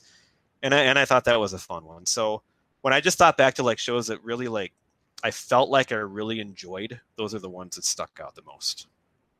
All right. There's one on my list that I don't even think that you mentioned at all, because you read off your long list pretty fast. Maybe I missed it. I didn't want to. Did you say Press Your Luck? I did. Yep. I said that was my third one I said. Oh, okay, sorry. But yeah, But as a kid, I loved that when it first came out too. But that one's kind of like lost me over. I don't really care to see that anymore. it was fun. Well, yeah, I mean, I don't know where you can watch it or if it's still on Well, in they some had a other new version version. out just a couple years ago. Did they There was really? a whole, and I remember when it came out because I'm like, hey, maybe I should watch that. And I think I tried to watch one. I'm like, I'm not into this. So, Yeah, it appealed to kids because of the cartoon whammies and oh yeah. everything, but I had to have it on there because that was appointment television for me back in those days. So my top 5 game shows are Jeopardy, number 1. That is basically every single day I still watch that. That's like at the end of my work day, especially now working at home, I'm like just turn the TV on. And that is sort of kind of how I unwind at the end of the workday and before I have to make dinner and whatever. That's what I have to have on. Family Feud, which we've already talked ad nauseum about. Price is Right, Card Sharks, and Press Your Luck were my top 5 favorite game shows. And I was trying to go back to the ones that I really watched the most, and including at that age, not necessarily 1982, but in the 80s, those were my favorites, like Card Sharks, Press Your Luck, and Price is Right. Especially, I had to have those. And most of my list was from the 80s too. But there were I found this big list of game shows, and I realized like Lingo I had forgotten about. That Yeah. there were games within the last 2 decades that I really did watch like more than once, like consistently for a few weeks at least or something. Who was the host of that Win, Lose, or Draw show that you probably have in your game show Well, hosts? I have him in my host, but I think it had 2. I think Vicki Lawrence was the host after a while. Oh yeah, But before that, it was Bert Convey. that's who I'm thinking of. I think they both hosted it. Do you remember? It was just like a party. It was just like a bunch of people sitting around having fun. And it was like a living room set. Yeah, it was like in a house. It almost looked like the Golden Girls set. I mean, that's what I think of. Yeah, but he hosted a show. I think he was the host of a show called Tattletales. Do you remember that? I mean, I think I've heard the name, but I can't really remember. I always thought it was terrible. It was like it was always on, and I would like try to understand what was going on. It was one of those where they had like Betty White on and constantly, and some other sounds very familiar celebrities, and it was like little TV screens, like something that was going on. They had to go sit in a silent room with big headphones on. Yeah. But I could never understand the concept. There was an older show, not Password, but like I think there was another show with a different name that had that same concept, where it was like you had to figure out who was lying or something, and I can't think of the name. Oh yeah, I know what you're thinking of too, but I can't think of the name either. So let's move on to our top 5 game show hosts. Yeah, so you recommended a host list, which I thought was a great idea. So because there's a lot of good ones, and they kind of tie right into the show. Like part of the reason you like the show often is because of the host. Right. So why don't you go do yours first? All right. So I actually had 6 again, and it's because of those last 2. So I had mentioned Bert Convey. I kind of thought of him after I made my list, and I thought, I can picture him, and him and Burt Reynolds always having fun. I mean, it was just a fun guy.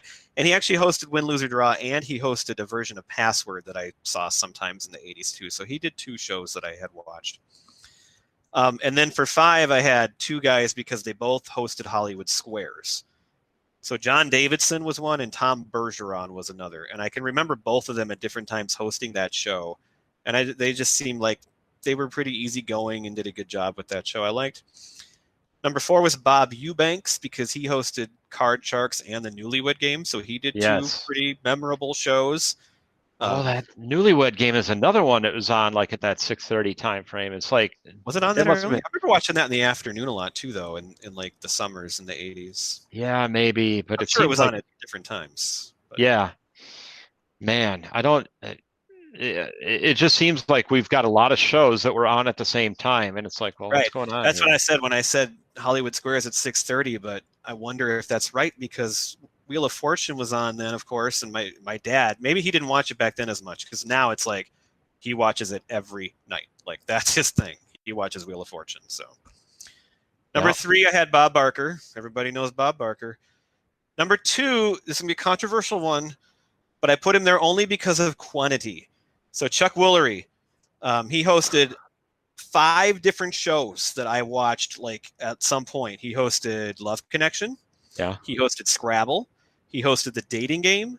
He hosted Greed, which is another one from like the 2000s, which was this money show that I liked. And he hosted the show Lingo that I brought up. Now, Chuck Woolery, I think, is kind of an idiot who's said a lot of dumb things lately. We won't get into the politics right now. It's but okay. After noticing that he hosted 5 shows that I watched, I figured, okay, quantity-wise, I'll put him up there. And then number 1, I had Alex Trebek because he just did it so well. And the thing that put him over the top was not only did he do Jeopardy, but he also hosted Classic Concentration, which I had forgot about. And he did a great job on that show too. And that was such a fun show to watch because that's the show, if you don't remember, where like there was a puzzle that was hidden, and it was like what do you call those things where it's like the pictures you put together to create the saying. A rhombus, not a rhombus, but a rhombus is like a shape. I can't remember. But it would be rebus. It's like a rebus, isn't it? You cover it up and you take puzzle pieces off, so you'd only see bits and pieces of it. But then you would also have to figure it out once it was all uncovered. You'd have to figure it out based on what it all meant and stood for. So I had a home version of that game too. So that was fun. All right, you go.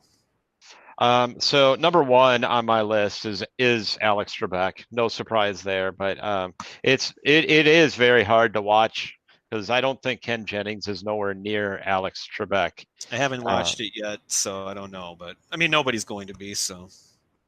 Yeah, I mean that's true, and I haven't heard of any of the names that they've named so far that are going to be guest hosts that could even come close.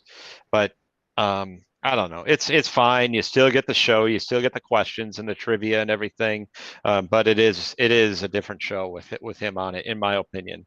You should watch an episode or two. I will at some point. I never think about it, so. How can you never think about it? It's my appointment TV every day. On my daily walk at that time. Oh well, I am on a treadmill, so there you go. That counts. Bob Eubanks I had on my list. I did have Wink Martindale because of all the things that I watched when I was a kid. If I were to watch more episodes with a critical eye, maybe he wouldn't make my list, but I'm sure he didn't screw up like that all the time, but it was funny to see that episode. He probably did. I had Peter Tamarkin on mine. Press your luck. I thought he was good. And he eventually died. To bring it down again, he died in a plane crash. What's that? I didn't know that. I said, oh, wow. Yeah, he did. It was one of those where he was a pilot of his own, small private planes, and he crashed it in California somewhere, something like that. The name that didn't get mentioned yet that really should have made. I just thought of it, but why is Dick Clark not on any of our lists? Oh my God! Well, that was the thing. You didn't mention the Pyramid Show hardly came up too, which right is a really. I mean, I did say it in my list, but that was a good show, and yeah, Dick Clark, he was good. That's a fun show. I think that used to be the first game show that was on in the morning, like right at 9:00. That would be the first one to come on. So that kind of got the day started. Always a good time on that one. Do you have anything else to add? Nope. So we got a couple more top 5s to go, and then we'll be all finished up here. So along the lines of the top 5 game shows, we now have our top 5 TV shows of 1982, which, takes some thinking back, but definitely watched a lot of TV. And like you said, you only had a couple channels to pick from, so a lot of people were watching the same things. So you go ahead on the TV shows. So my TV shows that I can remember watching a lot back in those days would have been the A-Team.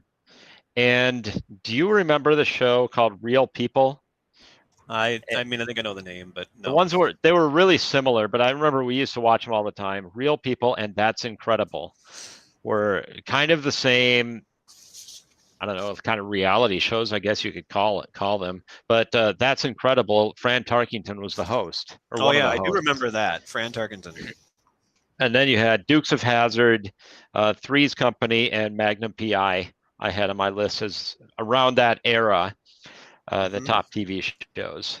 All right, so I had Dukes of Hazzard number 1, and I actually found, looking at pictures last night, because I was double checking on like that 82 trip to the Metrodome and stuff.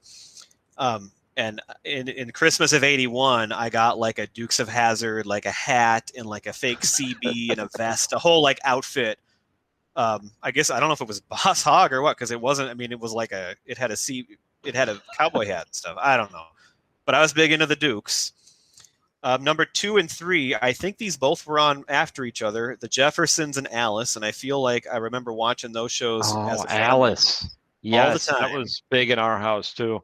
Yeah, and I love those two shows. And then I had the Love Boat at number 4, which I just look at the Love Boat. It's one I haven't watched in years and years, but I feel like that was just the most mindless, dumb, but yet so just feel good, entertaining show. Like it was just, it was, it was always wrapped up happily and everything. And I don't know, I always get a good vibe when I think of it. And I'd like to maybe watch an episode or two of the Love Boat. And then for 5, I had a tie because there were two shows that I thought were kind of similar. And I know I watched Silver Spoons and Different Strokes, kids and stuff. I don't know. I didn't love either one of those two shows, but I definitely watched them. And so Silver Spoons. put them Also at 5. jumping into the controversial political. Oh, yeah, Rick Schroeder. Yeah, Rick Schroeder. Him and Chuck Woolery, probably friends. Yeah, they are, I think. Scott Baio, Charles in Charge, and things like that around. Yes. Yeah. This is where it all started. Yep. All right. So, and then we got our movies next. We didn't talk much movies this time, which will usually be a big topic. But when I looked at the list of movies in '82, I was kind of shocked at how little I actually remembered or saw. So, do you want me to go first? Yeah, you go ahead. So movies that came out in that year, my top favorite one in 1982 was Fast Times at Ridgemont High. Not that I watched it. I don't remember. I was only 6 years old, so I didn't see that when I was in 1982, but in the future, and we watched that movie all the time in college and everything. So definitely that one makes the list. As a kid, I remember going to the theater, and it was one of my first memories of going to the movies was seeing E.T. And we actually went to see that one twice. I remember because in Marshall they played it, and when it normally came out, we went to go see it. And then about 6 months later, it's not like it was re-released, but for some reason they decided to play it again in Marshall, and so we went to see it again, and it was great. Tron was another one that was one of my favorites back in that era. I remember I had the toys, the Tron action figure, the little cool motorcycle with the zip tie that would go when you pulled it, or the zip line thing, I guess you would call it. Yeah, I'm not really familiar with Tron beyond just the name of it. Yeah, I've watched it since then, and it's Kurt Russell. I was gonna say, is Kurt Russell in that? I was just gonna ask that.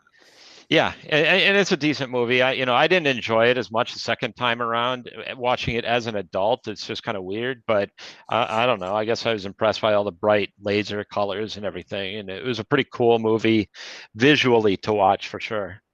48 Hours. I do remember that being as one of the first like R-rated movies that I saw, and I didn't see that in the theater either. But I remember we rented it more than once, and surprisingly, that's a movie that I have never seen in my life. Oh, you should see it. Well, I mean, maybe it doesn't hold up, but it's a movie that I enjoyed at that age. But I'd have to watch it again. I haven't seen it very recently at all. And then, Brad, I know I've got your favorite movie on here, Poltergeist. The one that you're terrified by. But I remember because you would talk all the time about it and how scary it was, and so I watched it. And I don't know. I thought it was scary, but I wasn't terrified by it. So here I was in Sioux Falls at our cousin's house, and I don't know. My cousins and my brother and sister were watching it, and I must have just been hanging out, and so I'm there because I want to be a part of it. And I'm like 6 or 7 because it's just come out on VHS, and I didn't like it. And at the end, when the clown comes in, it just killed me. I probably wouldn't like clowns anyway, but I have been terrified of clowns my entire life since that movie. And there aren't many movies that really, really like scare me. That's one where I haven't watched it really since. I've seen little bits of it, and like I still get physically uncomfortable. Like I feel like maybe I should stop. And and I don't think I'll ever watch it again because and the funny thing is, it's not like growing up I kind of thought, oh, this is a horror movie, so it's probably kind of a stupid horror movie. But it's like a real good movie, like critically acclaimed movie, right? It I mean, is. it's more than just your run of the mill horror movie, but I don't Right. know. Yep, that movie really did a number on me. It is, I think, You should watch it when you're 6 or 7 years old. it's definitely a better quality movie than like Friday the 13th. I did watch those movies too, or not all of them because there's like 15 of them, but I watched a few of those movies and they were just pretty stupid and you just laugh at those. But Poltergeist was legitimately scary. Yeah. And like you said, it is a really good movie. Well, and speaking of people dying, didn't the little girl, didn't she die young Yeah. in real Yeah, life she too? did. See, and then I heard that too, and I'm like, oh God, I want nothing to do with this movie. All right, did you get through all 5? I don't remember. Yeah, I'm good. Okay, so quickly, I had a couple of the same ones. I had E.T. at number 5. I just wasn't really ever a huge E.T. fan. It's okay, and we watched it with our kids recently, and I don't know, it's all right, but there weren't many others to choose from. I did watch that movie with my kids a couple of years ago, thinking that I watched it at this age, but then it was really scary. I remember towards that the being end. kind of creepy too, like as a kid. Like I don't know. So When he's like in the lab and when he's dying in the, towards the end, that is a really scary and sad scene. And it's like my kids were devastated by it. Number 4, I had Airplane 2, which I remember loving Airplane 2 as a kid. I don't think I could tell you anything about it anymore. I still love Airplane, and I've watched Airplane lots of times since. And I think Airplane 2 probably is not very good, but I don't really remember. But I know as a kid, way back then, I really liked that movie. Number 3, I had Bugs Bunny's third movie, 1001 Rabbit Tales, because I'm a huge Bugs Bunny Looney Tunes fan, and so I thought, okay, yeah, I love that movie. I watched that a bunch of times. Any Bugs Bunny movie was great. Basically, it was just clips. It's just a compilation of normal cartoons, maybe right? It was something kind of tying them all together, but yes, because it was the really Arabian Nights thing, and that's what it was. That's what tied it all together. Because I'm looking at this list, and I'm kind of like, oh, these movies are like either I didn't like them or I never saw them. But then I saw this movie called Savannah Smiles, and I'm like, holy crap. I remember that movie. So that's my number 2 because I legitimately remember watching that movie a whole bunch of times as a kid. I think our whole family watched it. It seemed like a movie that we all watched a few times. And it was just this kind of silly movie about this girl that gets abducted by like these bumbling guys. And so it's not nearly as dark as it would sound. And I think it's a Disney movie, isn't it? I'm not sure if it's a Disney movie, but it might have that kind of a feel to it. It's sort of like in the vein of Old Yeller or some of those other old Disney movies. I don't know if I've seen that movie in like 40 years now, but when I saw the name, I'm like, it totally brought me back, and I totally remembered it. And then my number 1, I also had Fast Times at Ridgemont High. Not that I saw it at that time, but I saw it only a few years later. I was pretty young. It was one of the first movies that I saw that like was really more like adult and had nudity and stuff in it. So I know that. But I mean, it's a great movie, and if I was going to pick a movie to discuss, that would have been the one. But I do think that that it was on like network TV. It's like a heavily edited version of it because it seems to me that I can remember seeing it. But I do know I saw the nudity because I remember that. I mean, that kind of stuff sticks in your head when you're a kid, That and Beverly D'Angelo in Vacation. Those are the scenes that I remember. Yes, absolutely. From my very, very young days. We were watching Christmas Vacation, and my daughter was like really uncomfortable by the swimming pool scene. Oh yeah, but see, that's nothing there. Yeah, that's nothing. Like, come on, deal with it. All right, so we started with music, so we moved our top 5 albums or top 5 musics to the very end to bookend and wrap this all up. So do you want to go first with your top 5 music, Pete? Yeah, songs that stood out, and I tried to go back to the ones that I can actually remember listening to at that age in combination with the ones that I think are good today. But one that I remember is "Man-Eater" by Hall & Oates. I love Hall & Oates, but that is a song I've never liked. Really? Yep. I don't know. It stands out, but yeah, I mean, I remember it. It's a big song. Right. "Abracadabra" by Steve Miller Band. Love it. And I remember my brother had that record. It was one of a few vinyl records I remember that he and my sister had. They had Styx. They had Ooh, uh, nice. Steve Miller. They had the Eagles' Greatest Hits, which I think that's the one that came out that year, right? There's an Eagles' Greatest Volume Hits. 2 came out that year. Okay, Volume 1 was the really big one that I'm guessing if they had a record, that's probably the one they had. that's But maybe. probably the one they had. Yeah. Um, Ebony and Ivory I had written down because mainly because of the Saturday Night Live sketch. I That's all I remember. think of. Joe Piscopo.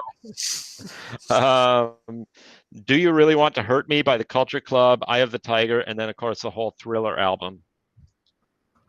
All right, and then so that ties in. My number one was Thriller because whose wasn't, but I actually legitimately had that record. I had the record, the vinyl of that. I had a record player in my I room. think I did. I did too. And actually, I So still have it. I have. It's not my copy, but I have a copy in my living room right now of the vinyl record. wow. Yes. And then my number two, I had Asia, which was their first one, and I had that because I think my brother had that tape, and I remember listening to it. Although what I didn't remember is that they actually had two albums, and so I could be confused with their second one. But heat of the moment, I'm pretty sure I remember putting in the old tape and listening to that. Mm-hmm. Now, number three was as I mentioned, my sister had the tape of Upstairs at Eric's, and so even though that was like this kind of much smaller band, somehow we knew it. She had it, and I remembered that one, and I really liked that. So those were three albums that we actually had that I listened to. My 4 and 5 are albums that came out in '82 that I didn't get until like later when I got my own CD player and got my own CDs. But they came out that year, so I thought, okay.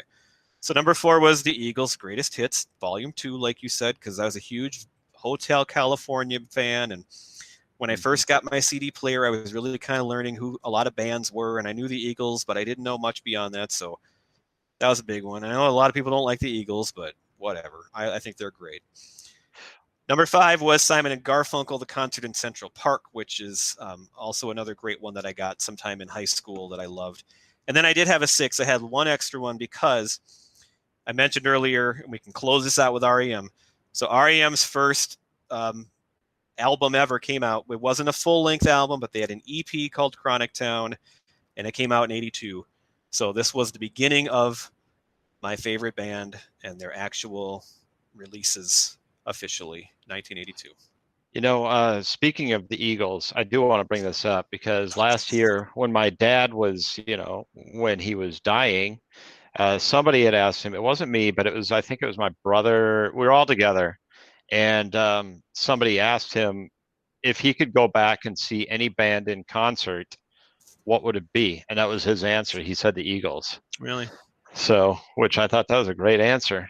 And that was the kind of music because he had his own band, as you know, Brad, but Right. the audience doesn't necessarily know that. That was kind of the type of music that they played. And in fact, one of the bands that he was in that is still going today is called Tequila Sunrise. That's right. I knew that. And I actually have a shirt that has his name on it that I just got like 5 years ago for Christmas. It's all the members that were in that band, and he was the founding member of it, or one of the founding members. That is wonderful. So, on that note, do you have anything else to add?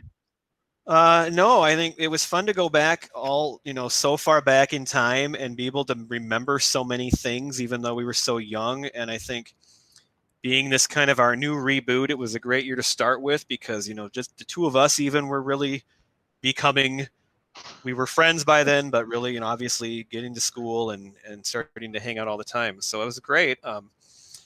And so I look forward to what comes next. All right. With that, I think that we will close the book. And so that means we're wrapping up the show for the new listeners. I'm not sure that was too hard to figure out. I will say that we've heard in some of our comments that, the episodes are long, which we're well aware of that. And we can listen to it in more than one setting. That's what I do with a long podcast. But we're looking at maybe working out some, making the episodes come out more often and being shorter and then releasing them that way. So if you've said anything to us about that, or if that appeals to you, we're always looking out for our fans, and so we're looking to make things work better for everybody. Most importantly, we're having a lot of fun with this, right, Pete? Oh, absolutely. Right, And the most fun part, in my opinion, is the comments that we get on Twitter. So be sure to follow us on Twitter at Pop Yearbook, and follow us on Facebook as well, Pop Culture Yearbook, or Pop. Yeah, that's right, Pop Culture Yearbook. And be sure to comment and ask questions. And that's one of the segments that we plan to add to the show. If we get enough comments and questions, we'll throw a little extra section into the show. So be sure to do that, and stay tuned for our next episode, which will be episode 2. It is going to include Brian Gifford as our guest host. Some of you may know, and some of you may not. He'll entertain you either way. He is a dynamo of a human. So be sure to listen. He's a lot of fun. Special thanks. I want to call out a band called Preacher Row, which consists of a few friends of ours, and they've granted us permission to use the music for the intro and the outro. So that's what you will be hearing. All right. Bye, everybody. Bye.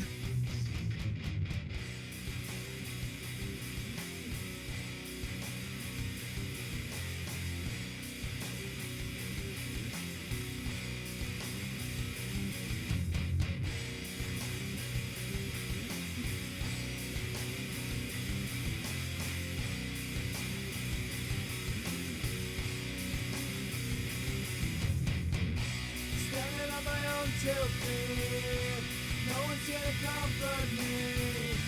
Sorry for what I have done. Sorry that your song is gone. 7 steps and it will be my last.